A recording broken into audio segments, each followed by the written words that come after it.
यहाँ पे एक सर्कुलर कॉइल है, वृत्ताकार कुंडली। इसमें कितने टर्न्स हैं? 40। ठीक है, टर्न्स का मतलब 40 फेरे हैं उसमें। इस तरीके से लपेट रखे हैं सर्कुलर कॉइल पर। ठीक है, ये हो गया। इसमें करंट भी फ्लो हो रहा है, मैग्नेटिक फील्ड तो तभी जनरेट होगा कि नहीं, ये करंट फ्लो हो रहा है। अब ये इन टर्न्स की संख्या कितनी है? नंबर ऑफ ये जो फेरे हैं इनकी है 40 संख्या।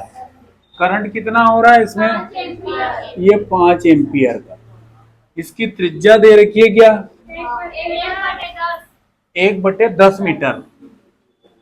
ये इस आर का मान है 1/रेडियस, और ये मीटर में दे रखा, मतलब इसको कन्वर्ट नहीं करना आपने। आपके पास एक ऐसा वृत्तीय कुंडली है जिसमें कितने फेरे हैं? 40, और इसमें 5 एम्पियर का करंट फ्लो हो रहा है, और इसका जो रेडियस है वो 1/10 है मीटर में। तो आपको क्या निकालना है कि इसके सेंटर पर मैग्नेटिक फील्ड इंटेंसिटी कितना होगा, केंद्र पर चुंबकीय क्षेत्र की तीव्रता कितनी होगी, वो निकालना है। देखो आई का वैल्यू हमारे पास 5 एम्पियर।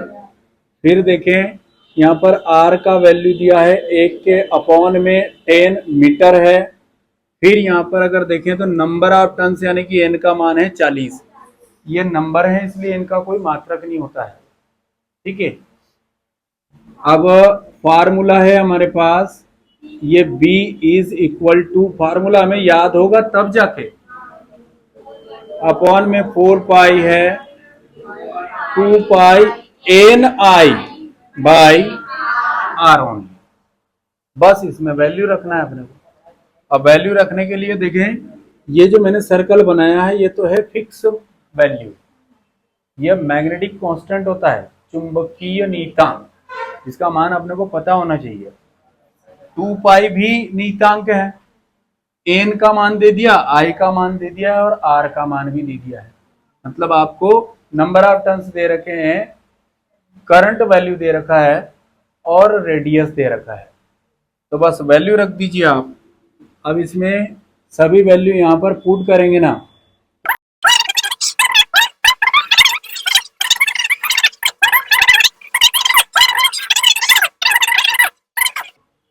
अब इसमें देखें सबके सॉल्व करने का तरीका अलग अलग होता है, पर आंसर तो एक ही आएगा। अपनी सहूलियत के हिसाब से उसको सॉल्व कर सकते हैं। अब इसमें ये डेसिमल पॉइंट पहले इसे हटा दो, तो यहाँ पर 2 जीरो लग जाएगी। ठीक है क्या? अब 2 जीरो में 1 और ये जीरो कैंसिल हो गए, मतलब अपॉन में 10 हो गया अपने पास।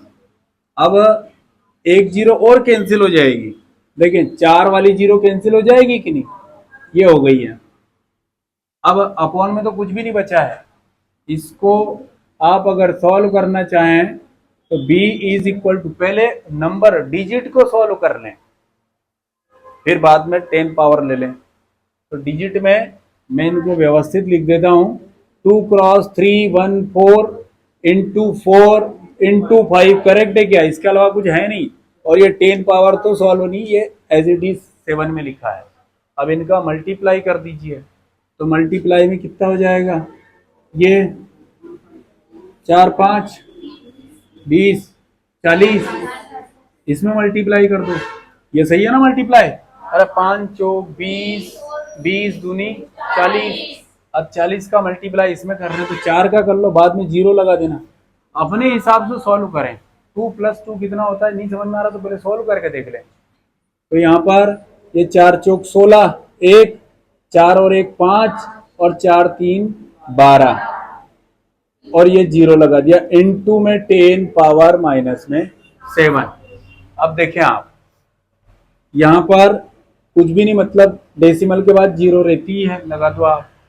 अब इस डेसिमल को मैं बैक साइड किसका रहा हूं, पीछे की तरफ। तो जैसे जैसे ये दशमलव पीछे की तरफ जाएगी वैसे वैसे संख्या छोटी होती जाएगी। तो उसे बैलेंस करने के लिए कुछ तो करना पड़ेगा ना। ध्यान देना, ये दशमलव को मैंने यहां खिसकाया तो 1 × 10⁻1 का गुणा होगा इसमें, फिर एक और खिसकाया तो ये 10⁻, क्या हो गई, एक और, फिर एक और अगर खिसकाया तो 10⁻, क्या हो गई है, एक, फिर, और अगर एक और इधर की साइड खिसकाया तो 10⁻1 फिर से हो गई। अब टोटल कितनी 10⁻ हो गई है, 4 हो गई है ना। अब यहाँ पे ये 1.256, अब दशमलव के 2 अंक तक ठीक रहता है, और गुणित में 10⁻, माइनस में 7, और ये 10⁻4 हो गई है। विपरीत चिन्ह है, इस वजह से यहाँ पे कैंसिल हो जाएगा ये। तो 10⁻7 में से ये 1.256 है, और 10 पावर हो गया आपके पास, तो माइनस में 3 बचा। अब देखें, ये है आपके पास मैग्नेटिक फील्ड इंटेंसिटी, तो इसका यूनिट क्या रहेगा, टेस्ला होगा।